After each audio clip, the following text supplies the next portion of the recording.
Okay, now it looks like it's actually going. Just waiting for it to show up on the Instagram. Yeah, I don't know if it's the light or something or what it was, but something made it where it was making that part. But so anyways, give it a second here for things to come on, but Yeah. hopefully, people are going to be excited about this one. I love PCOS. It's like, to me, it's like one of my most favorite subjects. So I'm really excited about this episode with you. And I'm hoping a lot of people will be excited about it as well.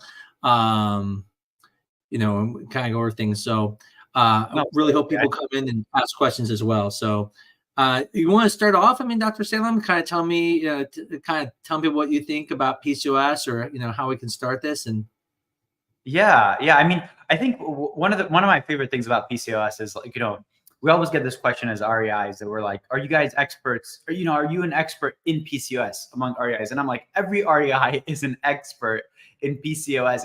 It's probably the most common reproductive condition we sort of deal with. And it's honestly so common that I don't consider it to be anything but a variation of normal. Like, 5 to 10% of women at least are affected by PCOS, and it's a whole spectrum of conditions that are all bundled up into what we call PCOS. So, in other words, just because you have the name PCOS doesn't mean you have the same type of way that the PCOS manifests as your friend who has PCOS. So, I think that's something that I'd love to talk more about today, is like how PCOS can kind of manifest in totally different ways and have very different meanings for different women. And the biggest point to that is that some women with PCOS never even know they have PCOS, never have fertility challenges, etc. And then get a diagnosis at some point and they're like, oh, interesting. And other people are very severely affected by it. We see them for the fertility end of things. Dermatologists might see them for the acne. Maybe a psychiatrist or psychologist is checking in with them about some of the associated psychiatric conditions that go along with that. So, it's a big spectrum. And I think hopefully today we'll have some people hop on, and we'll hopefully have people, talk about what it is that has affected them with PCOS and what they would like to know. Because I'd love to, kind of chime in wherever they might think it's helpful. But I don't know. I think it's just kind of a launching point. I'm curious to know on your end, Dr. Amos, if and I'll start it off kind of like vague, but do you think we're making progress on PCOS as a field? yeah, so I think you stepped on this a little bit earlier. You said, that is everyone an expert? And like I said, I mean, you cannot become a fertility doctor and not be an expert in PCOS. I mean, it just wouldn't make sense. I think, though, outside of fertility, it's probably one of the most undiagnosed things by OBGYNs, by family doctors. And if anything, people are diagnosed when they don't have it. I see lots of patients who are told they have PCOS, and then I see them, and really they have metabolic disease, and they have severe diminished ovarian reserve. And what's happened is that, just like anything, there ends up being this kind of view of it, that we have phenotypical view we see. And one of the biggest problems in PCOS is that if a woman happens to be slightly overweight and has irregular periods, they get told they have PCOS. No, they won't even do testing half the time, I'll give you another example of like polycystic ovaries. A lot of doctors think that you have to have polycystic ovaries to have PCOS. And if you don't have, let's say you only have 8 follicles in your ovary, they go, well, you don't have PCOS.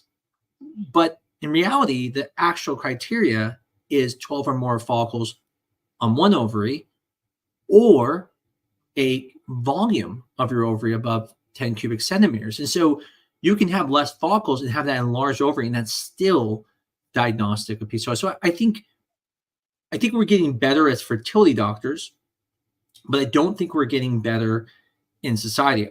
What I would love to see is a teenager who comes into to the doctor and says they have irregular periods, and the doctor doesn't go, well, here's some birth control, but instead defines it as PCOS early. So then that way that young woman can forever be treated for it, right? So it says, hey, when you're not trying to get pregnant, you need to be on this because otherwise you're going to get hirsutism, stuff like that. And, unfortunately, we see these women after they've had high androgen levels for a period of time.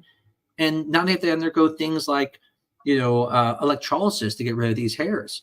And really, when women come to see us, it's for fertility. Matter of fact, I even just saw one of the people in our chat room say, I didn't get diagnosed until I saw you for fertility. And that's actually really what happens. And that's a shame because it shouldn't have to come to a fertility doctor to diagnose PCOS. It is such an easy diagnosis to make. And so I do think it's important that we get better at it at the level of the primary care and better at OBGYNs.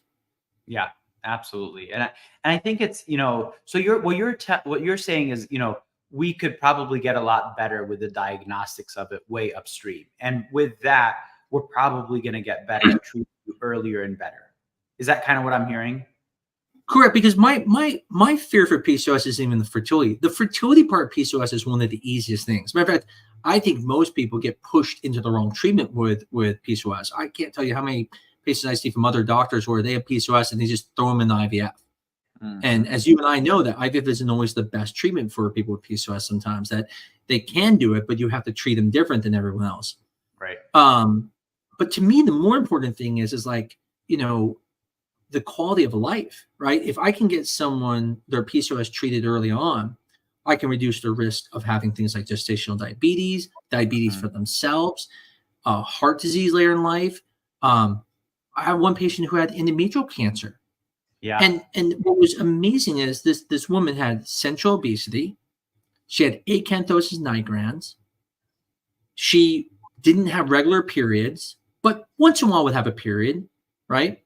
And, told her doctor, and the doctor's like, oh, well, you're getting periods. That's okay. And if I would have seen this patient right away, I would have said, listen, your periods don't seem clockwork perfectly. Let's just check it to see if you're ovulating. But no one did that. She developed endometrial cancer, something so preventable.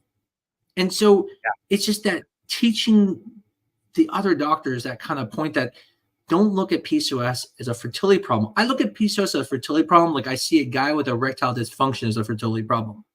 It's not, the problem isn't the fertility. The problem is the PCOS. And that's where I said, I actually love PCOS. And like, I don't even care about the fertility part, meaning, of course, I want people to have babies.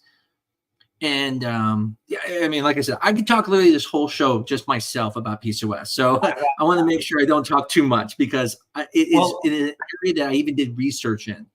And, and so it's just something I really, really love.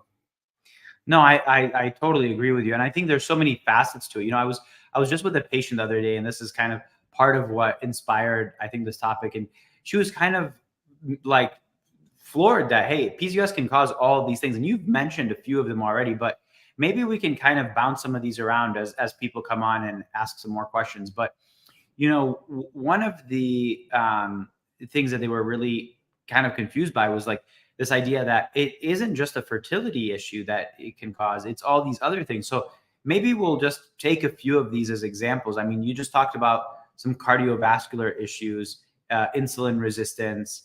One that comes to me that comes up very often is, women that get diagnosed with this early in life, they tend to be diagnosed by a dermatologist. They go in, they have, really pretty significant acne. It's the type of acne that doesn't seem to get better with any of the like first line, medications, those kinds of things.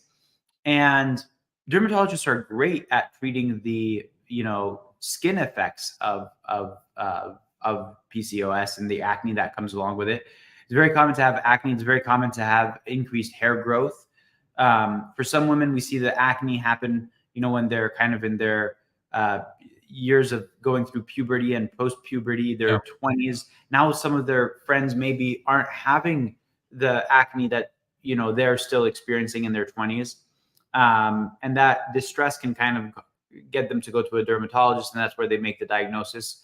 But later on, they can also get like hirsutism or increased hair growth. And, that also can be an issue and something that is not just a clue that it's PCOS, but it's also something that, women want to get addressed. And there are a lot of ways to address that. I mean, there are medications, of course. There are, there's like laser therapy that it works really well, depending again on the color of the hair. So dark hair on lighter skin tends to work like the best combination there for laser. There are kind of mechanical things, of course, shaving, things like that. Birth control can have a little bit of an impact with it as well, as it increases sex hormone binding globulin and kind of soaks up a little bit of the extra androgens that are around. So again, I think one of the important things here for PCOS is we work collaboratively.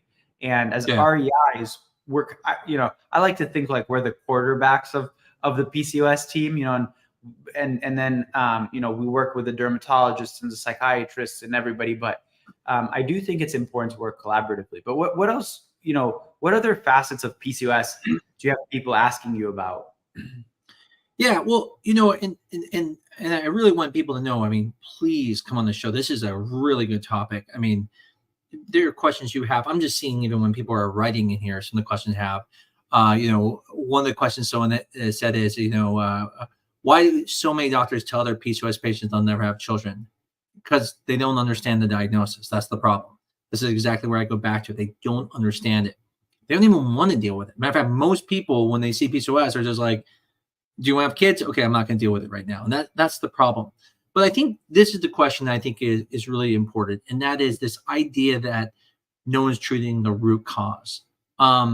This is a misunderstanding of PCOS. You cannot treat the root cause because the root cause is metabolic syndrome. So when you have PCOS, that is a predisposition you have. This is something that runs in your DNA. Matter of fact, people who have PCOS, if you look at the brothers usually have little beer bellies. If you look at like the women, when they have overweight, it's usually in the stomach. Usually there's diabetes in the family, or the women have gestational diabetes, even if they're skinny. So when we sit there and say the root cause, you can't get rid of your predisposition. However, you can still treat the root cause being the metabolism issue at the mitochondrial level. And so when you say, why do sometimes treat the symptoms? Because that's what patients want. So when someone comes in and says, oh, I have this dark hair, they put them on birth control, or they do things like that. They have acne, they try to treat their acne.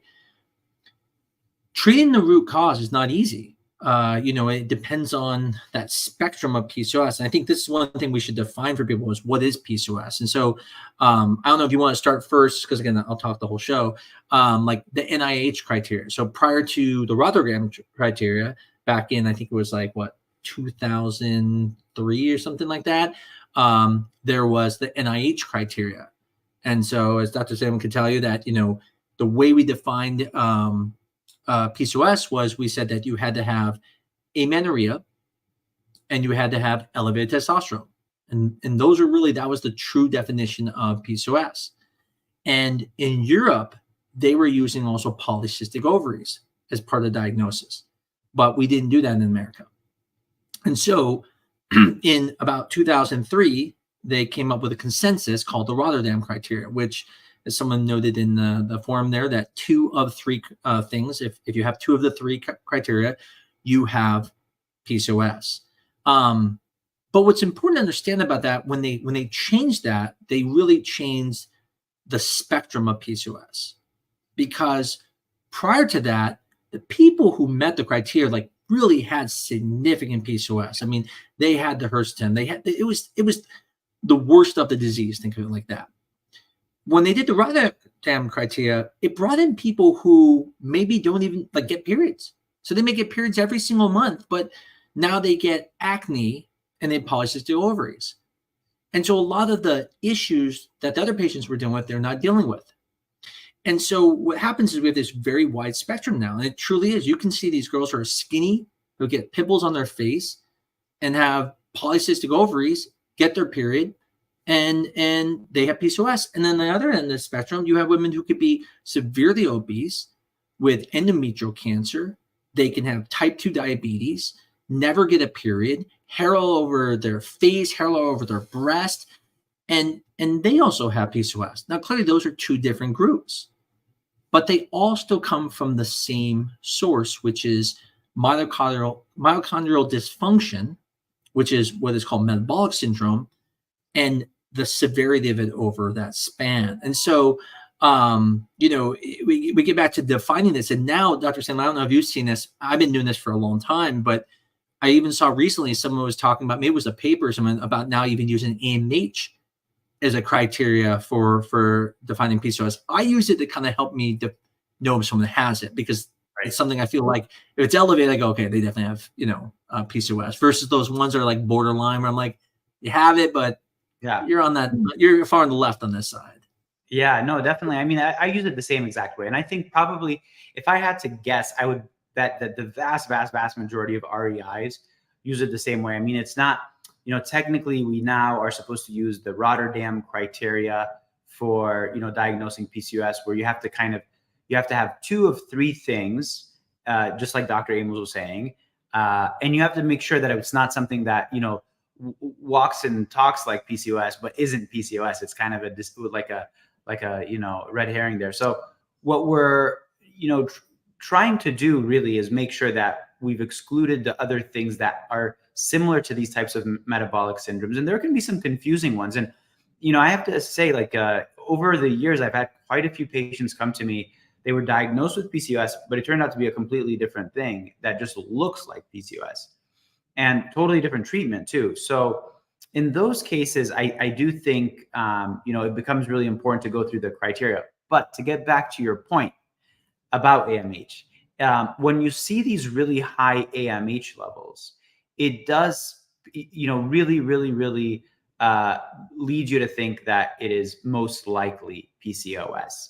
And then you kind of go through the rest of the diagnostic criteria and you say, yep, this certainly looks like PCOS as well. So I see some questions are coming in here, so we can tackle these. Do you want to bring one of them up first here, Dr. Amos, and see which one we can take on?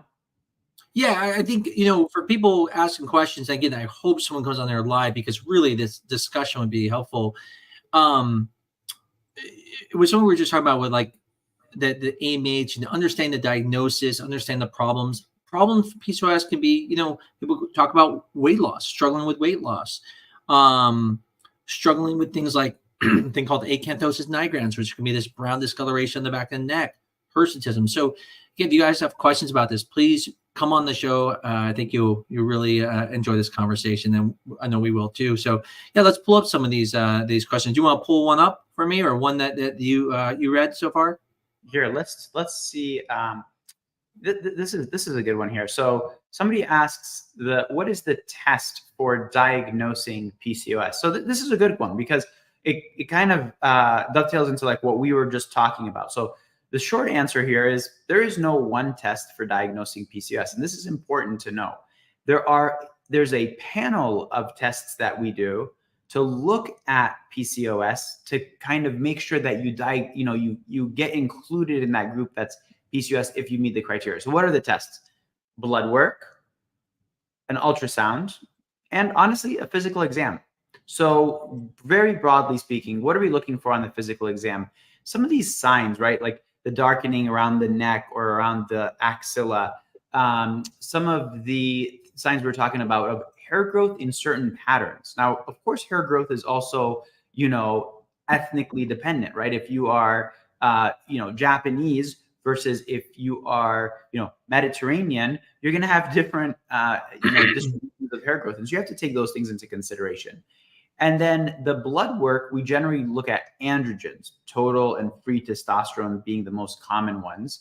But we also look at some of these cardiovascular and metabolic, panels to make sure that somebody doesn't have increased lipids, doesn't have high triglycerides. And we look at their blood pressure, things that go along with metabolic syndrome, like Dr. Amos was saying. And then finally, the ultrasound, which is meant to look for this classic polycystic appearing ovary. So basically, end of the day, exam, ultrasound, blood work, and pretty quickly we'll know if you have PCOS versus something else. What else do you want to add to that, Dr. Amos? I'm sure I missed something here. No, you didn't miss anything at all. But the one thing I think that's important that you were bringing up is the fact that it's a syndrome. And this is a common thing that people don't understand about syndromes, is that a syndrome is not a diagnosis. So, if you have diabetes, blood sugar over 126 fasting. If you have hypertension, you have a blood pressure over a certain number. But a syndrome is something that says, if you have some of these characteristics and you have this characteristic, you might have this syndrome that comes with other problems. So when you even think of something like Down syndrome, yes, chromosome 21, having triploid of that gives you Down syndrome, but it's the syndrome. Why it's called a syndrome is because there are other medical issues associated with it. And the same thing happens with people with PCOS. So I know if I diagnose them with PCOS, it's not just fertility. Yes, that's the one that gets all the noise, but everything that comes with PCOS is what we look at. So what Dr. Salem was saying is that it's kind of a diagnosis of exclusion. So for example, if you're not getting periods, but you have dark hairs, but then we find out that you also have a condition causing you not to get periods, it's not PCOS anymore. It was a different condition, and the hairs could be for some other reason. So you were mentioning about having patients been diagnosed incorrectly. Same with me. One that comes to mind, it was a crazy case, was this patient came to me and they were trying withdrawal bleeds. She wasn't getting withdrawal bleeds. They said she had polycystic ovaries. She had hirsute features. I'm like, sounds like PCOS, And then I see her, and she's this kind of thinner lady, definitely, dark hairs, hirsutism. Her voice was a little bit deeper. That was a little strange. And so I asked her, I said, hey, your voice, it seems a little deeper, and she's like, oh yeah, allergies. I'm like, oh, okay, very nice. And when you talk about exam, I, go to the exam, and she has a very large clitoris. And I'm in my head going, holy moly, this is strange. And just so everyone knows, clitoral enlargement can never happen with PCOS. That is what we call virgulism. So it's a little bit different than hirsutism that you can get from low testosterone levels. And so right away, I'm like, hey, is this normal? Has this grown? And she's like, well, my husband hasn't said anything. I'm like, well, that didn't help much. So I go ahead and do the ultrasound, and I'm thinking, gosh, she's got to have some high level of testosterone here. And as soon as I look at her ovaries, I'm like, she has cancer. And what was crazy about it is that they saw these ovaries, and they were polycystic, but they were polycystic from a granulosa cell tumor that was producing high levels of estrogen. Well, obviously, when it's making that, it had high levels of testosterone, thinned out her lining. And here it was. Thank goodness we found this so early. She was completely cured. But it's one of the things where even the doctor who sent it to me was like, oh, I can't believe I missed it. And I said, listen, that's why I'm glad you sent it to me. And that's why we're the specialists in this, You remember that saying? Have you ever heard that thing about PCOS where it says I loved it. I always thought it was funny. It was PCOS is like porn. It's hard to define, but you know it when you see it, type of thing, And so I've always found that kind of a funny quote. But yeah, I think that's an important thing for people to know is that it is a syndrome. It's not a diagnosis. There's no test that can just define you with it. And there probably are people we're overdiagnosing and underdiagnosing because it is a syndrome. It's not perfect. One of the things is for example, how people say, well, no one checked my testosterone. Well, you don't need to really check testosterone if someone has hirsutism. Clearly they have elevated testosterone, but if the hirsutism came overnight, then you're worried about things like, okay, is this elevated testosterone that could be virgulism? And that's when you start seeing those other features. And that's where Dr. Salem was talking about why the exam is so important. It doesn't have to be a super big exam. It's just trying to figure out these things. So what you're saying is, again, and I think we're both saying this, but is that PCOS can be diagnosed differently for different people. And on the same token, different people might even undergo different tests and all land with the diagnosis of PCOS. Absolutely. I mean, I it's like I just said, I mean, I see a patient, I know right away. I'm like, she has PCOS. I know. And then there's other people come in my clinic who are diagnosed with it, and I know right away they don't have PCOS. The one that I think the one that really scares me the most are these more mature women I see who are in their 40s who don't get a period, and and just because they're overweight, they tell them they have PCOS. And so instead of coming to see me, they tell them oh, let's put you on Clomid and stuff like that. And then I see them and they have severe insulin resistance and and very severe diminished ovarian reserve. And why those look the same is because, again, that severe diminished ovarian reserve, the insulin resistance creates a very similar environment. And that's the thing about a syndrome. They can look similar because there's a lot of overlap in these different things. I saw one patient say something in here that I thought was interesting. And I've heard this from other doctors. Maybe you have too, but I'll post that one up here, which was right? It was the different types of it. Here it is. So can you discuss the different types of PCOS and how they manifest? And that's really interesting because there's like even a doctor in town here who like goes on and tells people like, oh, you have type 1 this, or you have type 10 of this. And he just comes with all these different diagnoses of PCOS, which I'm like, well, that doesn't exist. That's just made up by that doctor. And I know academics, like, when I was doing research, like, yeah, we kind of knew which were like, okay, those are the PCOS that are like the NIH criteria PCOS, and then those are the Rotterdam criteria PCOS. But in the end, ask this question about inflammatory insulin resistance. I think they all have all of this. It's just the spectrum of how severe it is. I mean, do you break it up into type 2 PCOS or type 1 like you hear some people do? No, not at all. Not at all. I mean, I think that I think that's magical thinking, in all honesty. I mean, I think that the reality of it is it's a very complex syndrome, and we're going to understand this a lot better, I think, in probably somewhere in the next 5 to 10 years with genetics. And I think there are going to be different genetic fingerprints of multiple genes interacting that will kind of give us a little bit more of a clue as to what's going on with the different, subtypes of PCOS. But to kind of categorize it clinically at this point, it's just not that helpful right now. I think you have to look at the various parts of it and try to address, like, if somebody has rip-roaring insulin resistance or flat out, type 2 diabetes, we got to address that. But to break it up into, type 2C PCOS, it's, yeah.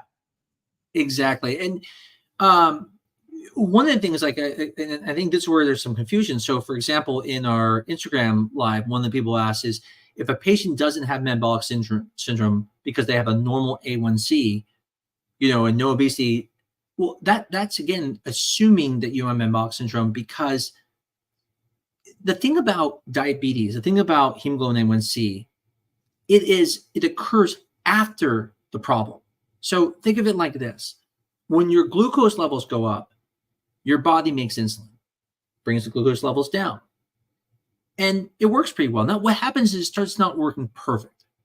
And so now when your glucose levels will go up, your insulin levels go even higher, and they stay up higher for a little bit longer time. Now, technically, your glucose levels go back down, so your hemoglobin A1C looks normal. Your fasting glucose looks normal.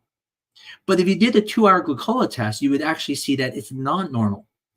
The hemoglobin A1C does not start going up until it starts failing, at the point where your body can't bring the glucose levels down. You still have the metabolic syndrome, but it's the very early portion. You haven't developed the disease state yet. And so it's really important to understand that, like, if you have PCOS, you have it in your body, and it's a predisposition. So I bring this up to people when I say to them, like, diabetes in your family. If you have diabetes in your family, you're at risk for developing diabetes later. Now, you can do things to prevent it by, having healthier lifestyle, right? Working out more, keeping weight down. And there's a point where your weight gets there where it actually then can flip you into that diabetes. And it's not the weight that causes it, it's the predisposition. And this is one thing I try to get across to everyone, because I hate more than anything when people think weight is causing their infertility. Even if you have PCOS, it just drives me insane, because you can be extremely overweight, have kids, no problem. And it's trying to get people to understand that it's that metabolic syndrome, that PCOS that you have, that's causing the problem. The weight does make it worse, but the weight's making it worse the way gasoline makes a fire worse. If someone has a bowl of gasoline, you don't go, oh my God, there's fire. You go, well, no, it's nothing to do with anything. It's just gasoline sitting in the bowl. But if there's a fire there and now you're shaking around the fire, people are like, hey, be careful. That's going to make the fire worse. And that's how I look at PCOS. That weight is the gasoline that makes it worse. And so when we go back to all these different things, like, PCOS is such an amazing, like, thing. And unfortunately, we only talk about from fertility standpoint. But one of the things I wanted to talk about tonight was for the people who do struggle with weight, like, what can they do? Because most doctors tell them the wrong thing. They tell them, oh, you need to work out. You need to be healthier. And that's not true. There's a very famous study that was done where they looked at weight loss in women, where they looked at women with BMIs. I think I've talked to you before about this. So BMIs of 25, 30, 35, and 40. All the women worked out for 5 hours a week, moderate exercise. Calories were kept the same, so they never, like, increased their calories. No one lost weight in that. And what's interesting is not only did no one lose weight in that study, what they found is everyone gained weight except the people with a BMI of 25. And the reason why, it doesn't make sense at first, but PCOS causes that metabolism to change where your caloric requirements are different. And so if this is your caloric, what you're taking in, and this is your requirements, even with the working out, they didn't lose weight because it never dropped down far enough. And this is the important part about PCOS. It's a metabolic problem. And once people realize that, don't go at it from exercise. I'm not saying exercise is not good, but do it through weight-bearing exercise. Make sure you're using muscle, building metabolism. And then the second thing is caloric restriction. Like you can do it through different ways. You do Mediterranean diet, you can do your one, but it has to be low carb, or it has to be like low calories. That's the only way to break the cycle. And then once you break it, here's the crazy part. And I don't know if you've ever dealt with this or something, because you look like you've been skinny your whole life. I was skinny for most of my life. And then I hit like 40s and I just, couldn't keep the weight. And I was constantly going up and down, up and down. And I had the same problem. I have metabolic syndrome in my family. And what happens, and a lot of the women who have PCOS are going to be like, yeah, this happens to me too, is that you kind of hit this weight. And then from that point on, you do the same thing that you've always been doing, and you just keep gaining weight. And you're like, what the hell? And then you start lowering the calories. You still keep gaining weight. And you're like, what is going on here? Like nothing I do works. And they're right. But it's not because nothing will work. It's because at that point, it is feeding itself with the metabolism and the inflammation and everything that you have to shock the system. You always have to go and go like, no, I'm going to go down to, and like I had a patient today going, oh, I did caloric restriction. I didn't lose any weight. I'm like, well, how many calories did you take? She's like, I was doing 1,600. I'm like, well, that's not enough. I'm like, a normal for women's like 1,200 to 1,500. So I'm like, there's 1,600 is not a low calorie. I mean, you got dropped into 1,200 to 1,000 to really shock the system. And that's the point, is that these are the things I want people to learn. I want people to learn that PCOS can be managed very easily. But if they can start it early, they can have a great life and not dealing with electrolysis, not dealing with hirsutism, not worrying about pregnancy and stuff like that. But anyways, again, I can talk the whole show about this. I love PCOS. Yeah, no, I mean, I think that's wonderful. I think you hit on so many good points there with the diet and everything. And I think, it's really tough. I think it just, I have a lot of women in my own family who have dealt with it. And it is a very difficult diet to sustain, to continue losing weight on. I will say that much. I think it's interesting that some people have found different ways to do it. I'm curious about these GLP-1s, and things like Ozempic and stuff like that, because I do think they might play a role. I think they might play a significant role. I don't think they're first line. I don't think that's the first place I would go, because I think it's hard to stay on those medications. They have a lot of side effects. I think it's that 1 in 5 people come off them because the side effects are so bad. But there's a group of individuals that might have a little bit of benefit with them. And I think I'm interested to see how this is going to change some of the dynamics with PCOS. Absolutely. What's your thought on Novastol or myo-inositol? I'm a big proponent of it, especially for women who don't have severe insulin resistance. Like, like when you're not seeing acanthosis nigrans, or you're not seeing the things that would make you worried. And just so for people to understand, acanthosis nigrans is a side effect of high insulin levels. And the way it shows up, you can Google it. So AN, but acanthosis nigrans. A lot of times on the back of the neck is going to be one of the first places. You'll sometimes get under your breast at the very bottom. You can get on your armpits. Any type of crease that's like rubbing together where the skin goes is where it can develop. And the darker it is, probably the more severe it is. And so I tend to, if I don't see that, I will actually just put them on myo-inositol, because although metformin is a great drug, it's not well tolerated, just like you were talking about with the other medications like Ozempic. What's your thought on that? What do you do with that supplement? It's so funny, right? So I was a total naysayer on a lot of supplements. And I was like, well, the research isn't so great, that this and that, and of course I've come around with inositol. There is actually really quite good research on inositol in particular. And the mechanism for it totally makes sense. I mean, especially it's kind of, works as a, second messenger for increasing, insulin sensitivity within the cell. So kind of getting the sugar out of the blood a little bit more quickly. And practically speaking, this is a big part of what we do as doctors is we just look at patterns, and we just, have hundreds and thousands of patients, and they try these things, and you just listen to their stories, and you also have this experience. And my experience with myo-inositol, and there's this company called Ovasitol. I have no relationship to the company. Wish I did, but I don't, because they sell really well. But they basically, a lot of people have gone on these medications or these supplements because they're sold like over the counter, and quite a lot of women have had a little bit of weight loss, a little bit. I'm not saying it's a lot, a little bit. Some women will start cycling more regularly, will start having LH surge more regularly. A few of them, I've even seen their hemoglobin A1C trend down a little bit.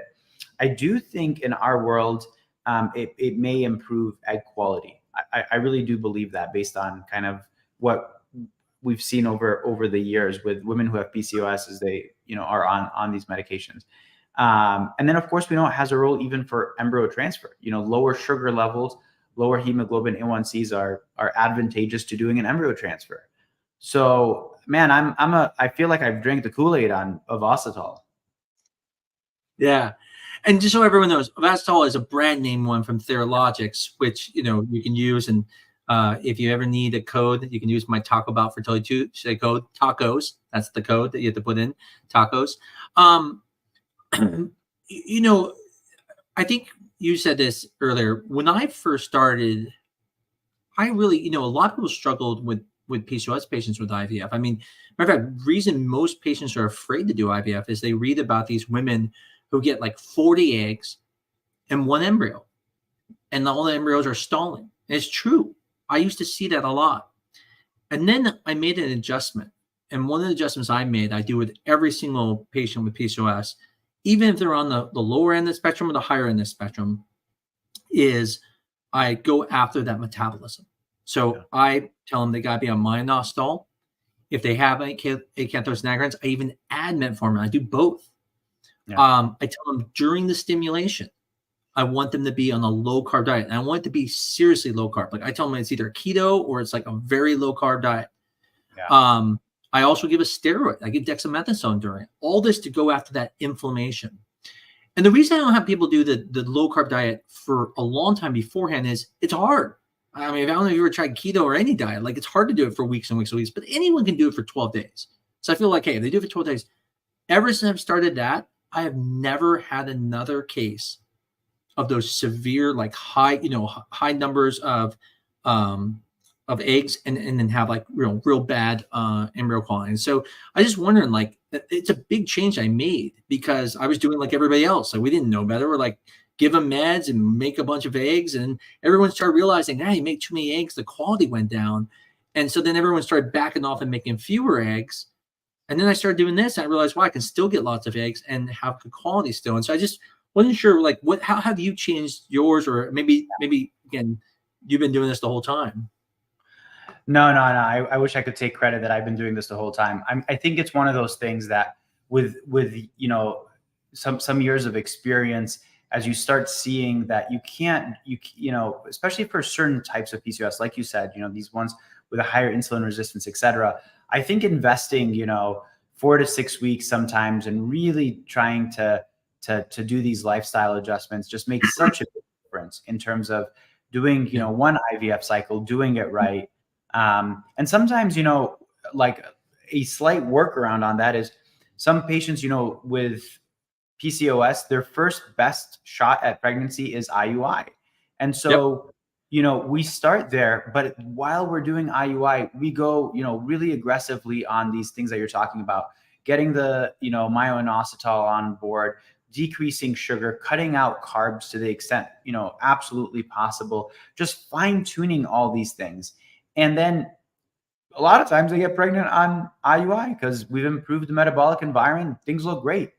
And for those that aren't as lucky, well, we go into IVF with a really, really, really, on really solid footing because now we've improved all these metabolic things and they tend to do really well. And I kind of, somewhat jokingly say, like, if I could pick one diagnosis to have going through IVF, I think I would pick PCOS because they tend to do pretty darn well once you kind of fine tune all these things.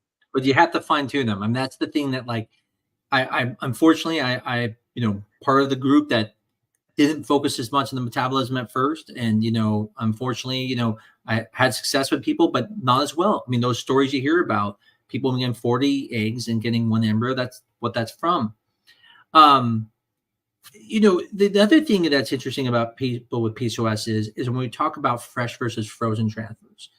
And if there's ever a group that has helped the most, it is patients with PCOS and frozen transfers, because you can do a fresh transfer of PCOS.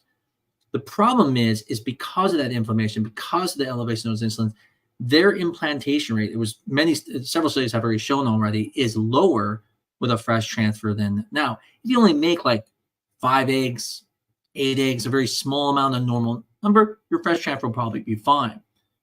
But if you make 16 plus eggs and you're going to create that inflammation, there's a lower chance of pregnancy. And so I know that's been a big benefit to people with PCOS too, is just that having that frozen transfer in some ways does benefit them. What are your thoughts on that? I mean, no, definitely. I mean, I think we're seeing more and more evidence. I mean, over the last 5 years or so, we're really seeing this benefit with frozen embryo transfers, especially among women with PCOS. I think I think the data is, really solid on that end of things, because also you don't have this, like, with IVF, their estrogen levels with women with PCOS tend to go really, really high. And so now we get to kind of press the reset button and take it more back down to natural levels when you're getting pregnant. It looks like that has a pretty important impact on the development of the pregnancy and the baby and everything.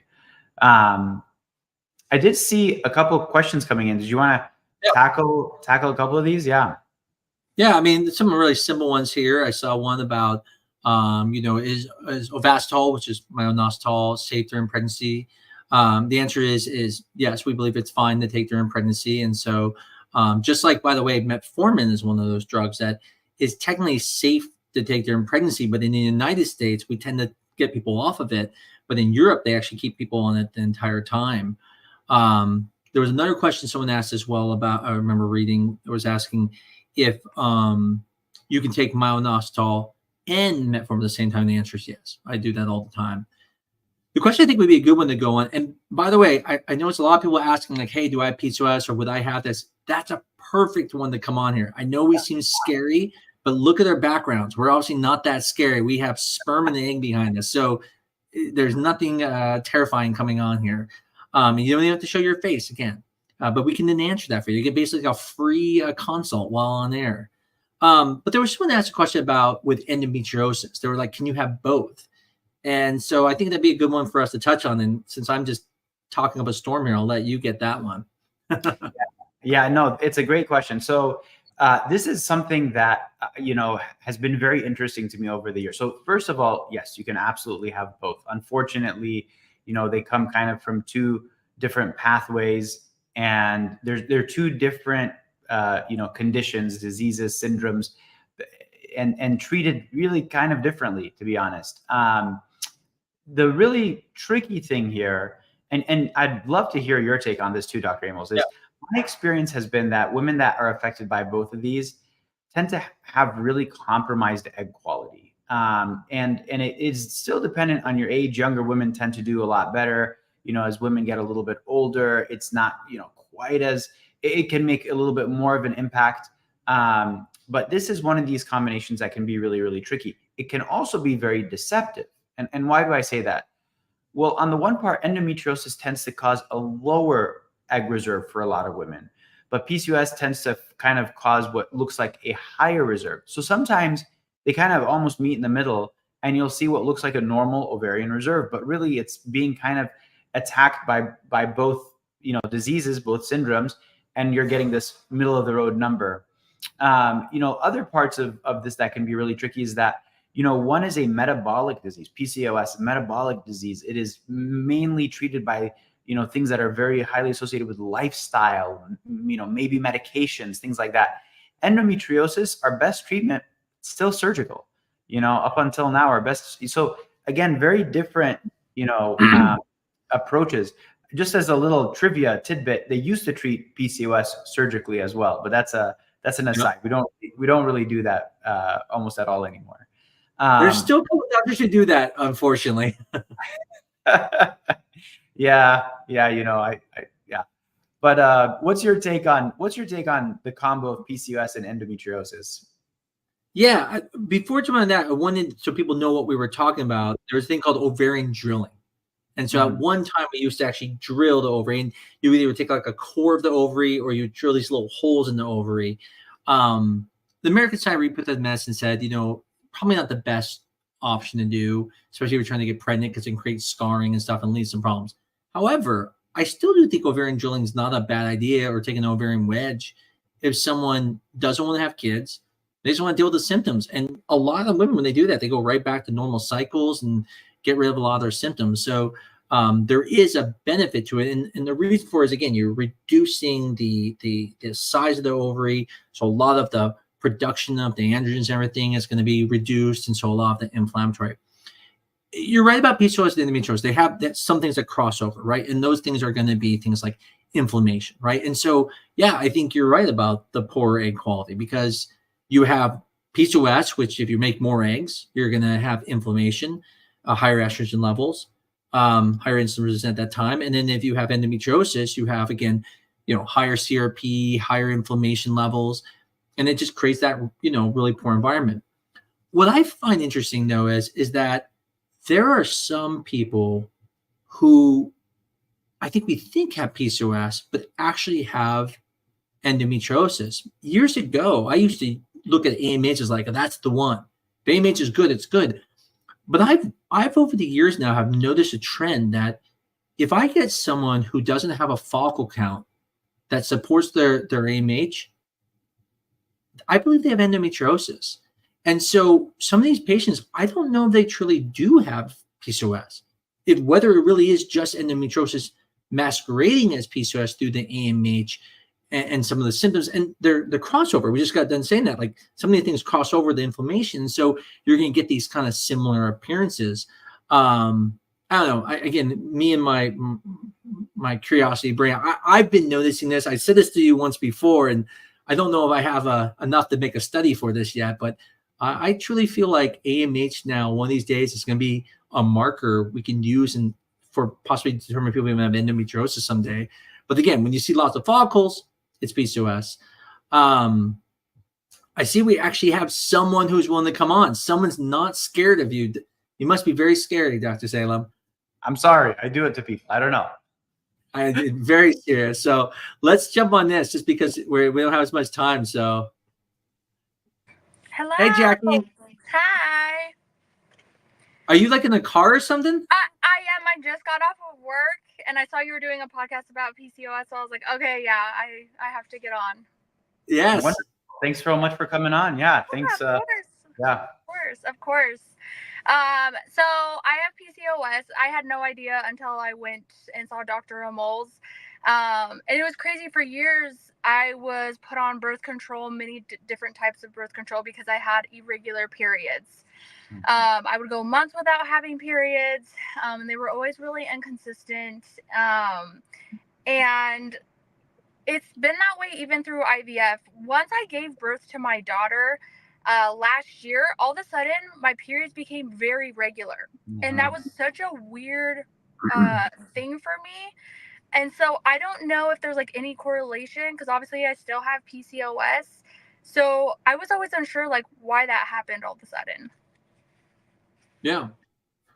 Do you want to jump on this, Dr. Salem, or you want me to?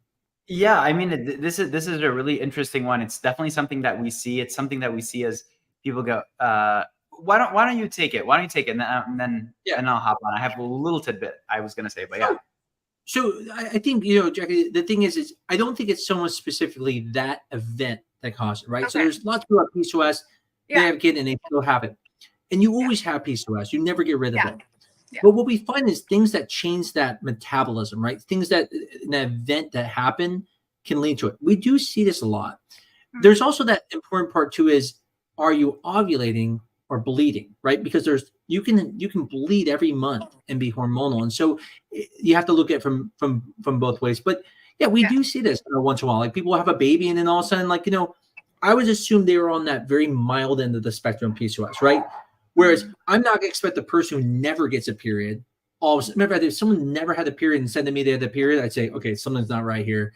That doesn't make sense. That all of a sudden you had a baby and that was the thing that changed it. But imagine you're like right on that part where you're like, okay, like me, like I'm almost cool, but I'm not cool, right? So you know, it's easy to go like, oh, Mark became not cool very easy because he's right on that middle part. Yeah. And so the thing is that PCOS, if you're right on the edge where you're like, I could easily go this way and not get periods, easily go this way and get periods, just be that one event that pushes you over. And that's what we see in women. It's not like women have to lose 100 pounds all of a sudden to get their period. It could be something as simple as starting myo-inositol. It could be as something as simple as losing 10 pounds and all of a sudden their periods are back. So it's these little tiny things that happen that make this occur. Okay. That makes sense. I actually had another question too, around PCOS. So obviously I listen to a lot of podcasts and read things about PCOS, and I've always heard that there is a slight increase when having PCOS to things like miscarriage. Is that true? It is, but a certain type of miscarriage. Okay. Say, why don't you jump on this one? Yeah, I mean, that is true. There's a couple of, you know, things that might play into that. I think, you know, one thing is, of course, if we see, you know, if it's a person that has PCOS and they have like pretty significant, you know, insulin resistance, or let's say they even have diabetes, then we do see an increased, you know, relationship between the uncontrolled blood sugar and having an increased risk of miscarriages from that endpoint. You know, there's this question of, hey, are we seeing also an increased risk of miscarriages because of genetic aneuploidies? So compared to other women that are the same age, is it possible that, you know, we're seeing a little bit of a higher, you know, potentially a higher pregnancy rate, but a higher miscarriage rate as well because of aneuploidies? And that's definitely been something that, you know, has been talked about a lot. But the short answer is there a little bit of a higher miscarriage rate? And the answer is yes. We do see a little bit of a higher miscarriage rate. But yeah, what were you going to say there, Dr. Amos? I was just saying that basically, like, you know, people at PCOS are going to have more likely have a luteal phase defect. One of the more common types of miscarriages you hear about when people have PCOS is that kind of early chemical miscarriage. So our women will come in and have these multiple chemical miscarriages. And then, you know, once I realized that PCOS, I fix that. And usually they don't have those chemical miscarriages much. It's a big common one that we see in people with PCOS. That's why even myself, when we do things like IUIs, I usually will always treat with something like progesterone with my patients with PCOS, whereas others you can get away with not using it sometimes. There was something I wanted to say, and I can't remember it, but I'll think of it here. It was regarding some of this topic. So, well, thanks so much, Jack. Any other questions you have for us right now?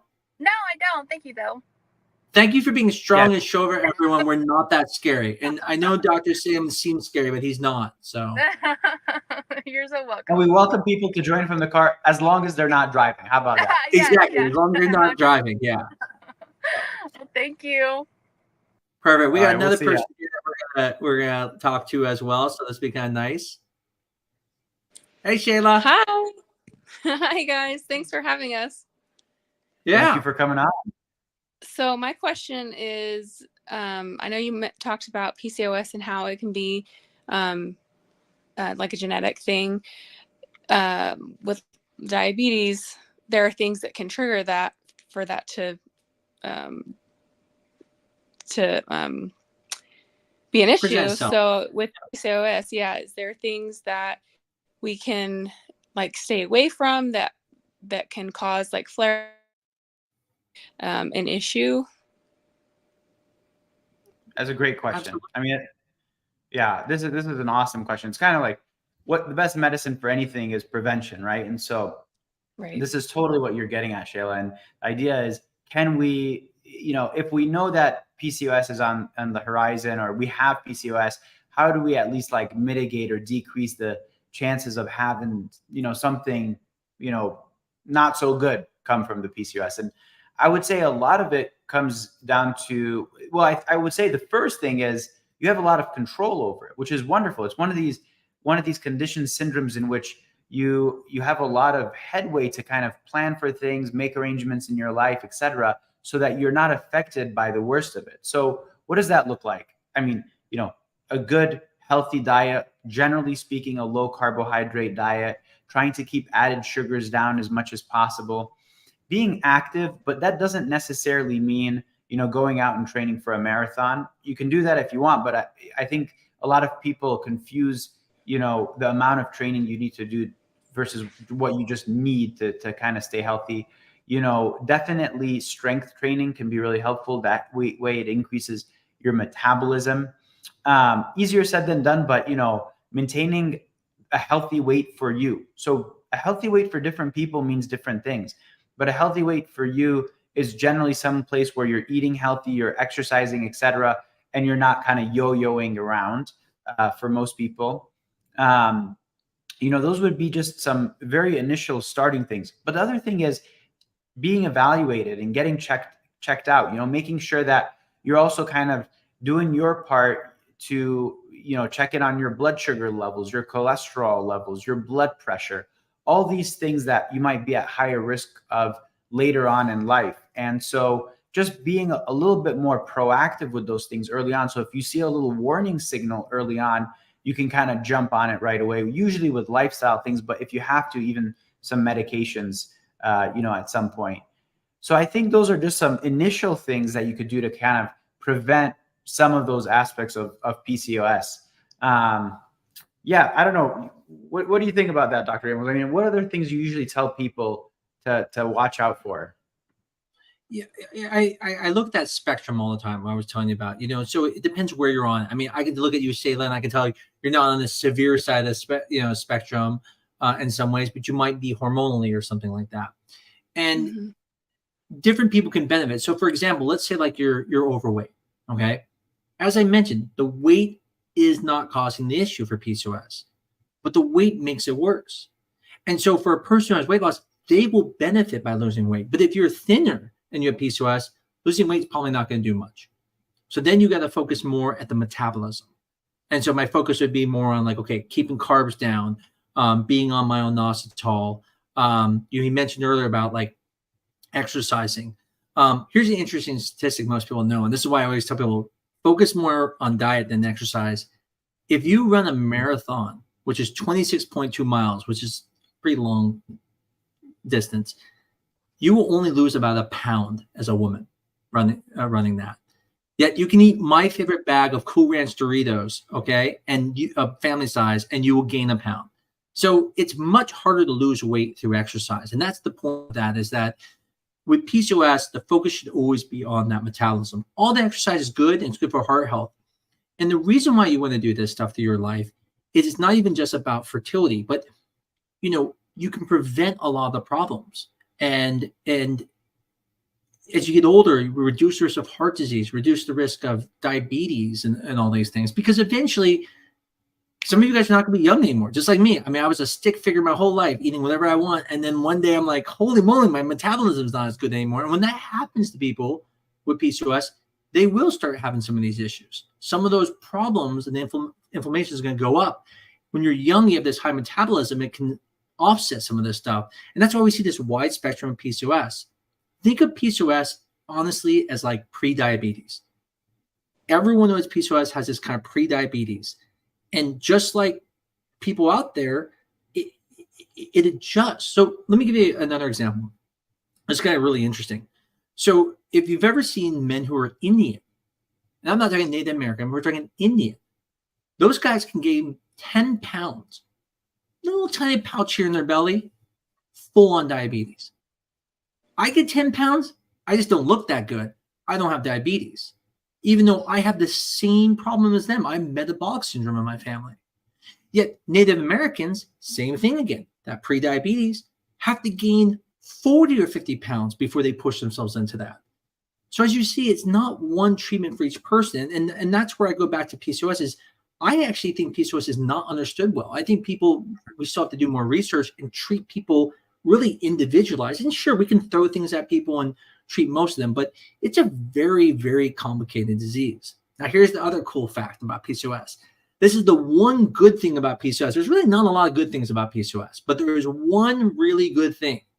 If you truly have PCOS and you have polycystic ovaries, the one benefit you will have over other people is When you get older, you have a better chance of being able to be successful with things like IVF because you can make more eggs and overcome the age factor. That's the only really good thing about PCOS. Other than that, I don't think there's anything else.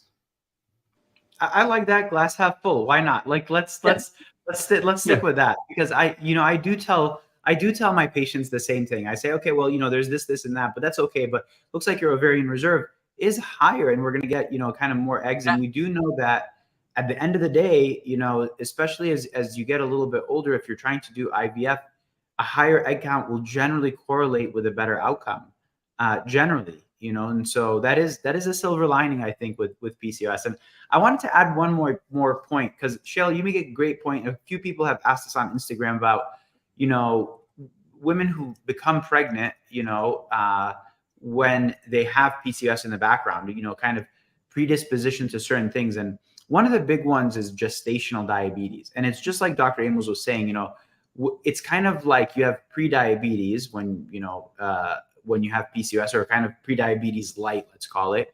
And it can also increase your chances of having gestational diabetes. That means you have high blood sugars in pregnancy, and that can lead to the baby being born kind of too big, having issues with difficult delivery, needing C-section, and even needing insulin during pregnancy. So, your point, Shayla, gets to this idea very well, which is what can you do to prevent that? And it's so key here, because some women with PCOS in pregnancy will, even despite their best efforts, gain a lot of weight. That's just part of the syndrome, and their blood sugars will go up, quite high. And the only thing that they can do is try their very best to be really, really careful about the diet. Probably a lot more than other women. It's not fair, but at least you have that early warning flare. Yeah. Great. Thanks. Any other questions you have before we go? No, I think you answered what I had. Thank you. Of course. Thanks so much, guys. I know we're getting near the end of time here, and we I'm not saying we can't ever go over, but I don't eat, and I know Dr. Salmon has a little baby at home, and so we try to end this close to 7. The one last thing I think we should go over, and is there's a question that I keep seeing everywhere, which is the GLP-1s, and whether those help. I'll be honest. As I was telling someone today, they asked me, why don't I do a podcast on that? And I said, it's not an area yet that we really truly know yet. So I said, it's kind of like COVID, where in the beginning, people said things, and if we went back and looked at it now, we'd say, well, that was wrong, but it was right at that time. And just like you can't do a study and go, hey, let's see if this hurts your baby when you take this, or let's see if this hurts your IVF cycle. I don't feel like we know it well enough, but there are some things we do know. And so I know you know a little bit more than me, Dr. Sam, about GLP-1s. I can tell people for sure that no question will benefit you if you have PCOS. I mean, it's hitting the crux of the problem, the metabolism. But I'd love to hear what you have to say, because like I said, you are a little bit better than me at this topic right now. So weaker for me. What do you have to say for people about, can it help with PCOS? Will it help with, some of the things? And then we can also tell them the dangers of taking it during IVF, because there are some problems that can occur if you're taking it during the stimulation stuff. No, definitely. I mean, I would say, this is a very exciting class of medications. And I think that, I think I rarely say this about a new medication, but this is like a revolutionary medication. Our population is struggling with weight, with, the easy access to good calories. It's hard to keep the weight off. Let's just be honest. And we have all these conditions in the background, like PCOS, et cetera, that, a long time ago would have helped us survive. And nowadays they just make us a little extra fluffy. And it seems like these GLP-1 receptor agonists, things like Ozempic and, semaglutide, et cetera, they are going to have a role, a very real role for some individuals. The problem with them is it's not a one size fits all. They're medications that are appear to be very helpful in reducing the blood sugar levels. That was their initial focus. Actually, they were initially designed for decreasing blood sugar levels, and invented by a company that's all they do is metabolic disease. And it just so happened that they were also leading to pretty significant weight loss. Now, the problem with them is that, number one, not everybody tolerates them. They have a lot of side effects. The idea with them very, very simply is they make you feel full pretty quickly. So you eat less. This gets back to what Dr. Amos was saying, calorie restriction, being very, very, very cautious about the number of calories you take in. And this medication just kind of makes that easy. The other problem is they can make people, empty their gut more slowly. And that can, feel like bloating. It can feel like, discomfort. And I think, like, we were saying this earlier, up to 1 in 5 people will stop these medications, after they start them because there's too many side effects for them. Now, there are, individuals that I have seen that have been, very, very overweight and had insulin resistance or diabetes straight out, go on these medications. 6 months later, they've lost 60 pounds and they no longer have diabetes. It's a whole new person. I think that's revolutionary. I think that's amazing. And, they get their cycles back. They start, having ovulatory cycles. They start menstruating, and on TikTok and all these, on social media, we talk about Ozempic babies. Is that a real thing? It is actually a real thing. It's because people have lost weight. They're become, more insulin sensitive, and they're now having regular ovulatory cycles and they get pregnant. That totally makes sense.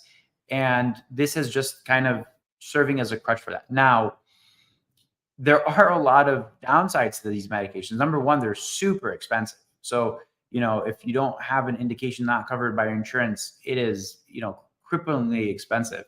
Number two, you can't take them in pregnancy. You have to come off these medications in pregnancy. We really don't know what the long-term effects of these medications are, and especially not in pregnancy. So got to come off with them there.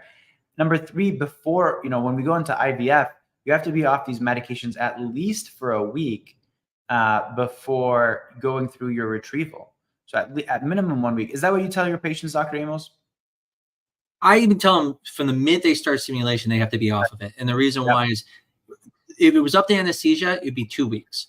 And because it does cause gastric delayed emptying. So what happens is that what keeps your stomach fuller is that the food's in there and it doesn't, it doesn't leave it. So you feel full all the time. But the problem is that if you're under anesthesia, you don't have a protected airway and you can vomit that up and then you can breathe it in. So that's the reason why they would like to be off for 2 weeks. But I tell people from the point when they start to stim, like basically when they're about ready to start the downrec, no more. And that usually gets them the 2 weeks they need. Yeah. One other interesting point, because I know, and I just want to mention this before we hop off. Somebody earlier mentioned about, PCOS and GLP-1s in particular. And I think one of the interesting studies that has come out was showing that there's people that I think they combine metformin with GLP-1s and just GLP-1s. And they found that, women lost weight, but also their testosterone levels came down. So it's kind of, it looks like it's acting on multiple different aspects of the syndrome, kind of in concert, and it's kind of helping with quite a few of these things. So again, I think a lot more data is needed because we don't know what the long-term outcomes of these medications are quite yet, but at least in the short term, I think it looks very promising. Yeah. And when you lose weight, fat cells themselves cause an increase in insulin, which is because of insulin resistance. Insulin itself at the ovary causes elevated testosterone. So it all makes sense. It's all that, vicious cycle that keeps happening. I actually wanted to draw that picture to show everyone tonight, but unfortunately I had to work really late and didn't have a chance to draw it to show everyone, but maybe on another show. But yeah, I mean, what a really cool topic. We gotta maybe do like 3 more shows on this just to keep it going. And I really appreciate everyone that came on. I mean, those are questions that were fantastic. I really appreciate your time too, Dr. Salem. Anything else you have to add before we go? No, I really appreciate the people coming on. It makes it so much more fun for us. I mean, I know Dr. Amos gets sick of hearing me. So it's great when we have interesting, wonderful questions from people coming on. So please keep coming. Yeah. And again, I mean, we can get as nerdy as you guys want. So if people call up and want to hear, super scientific stuff, I'm more than happy to get into it. We try to keep it a little bit generic, for people, but like I said, ask the questions. There's no dumb questions. So make sure you reach in. Thanks so much for everyone coming. And we'll see you guys in about 2 weeks. Okay. Take care.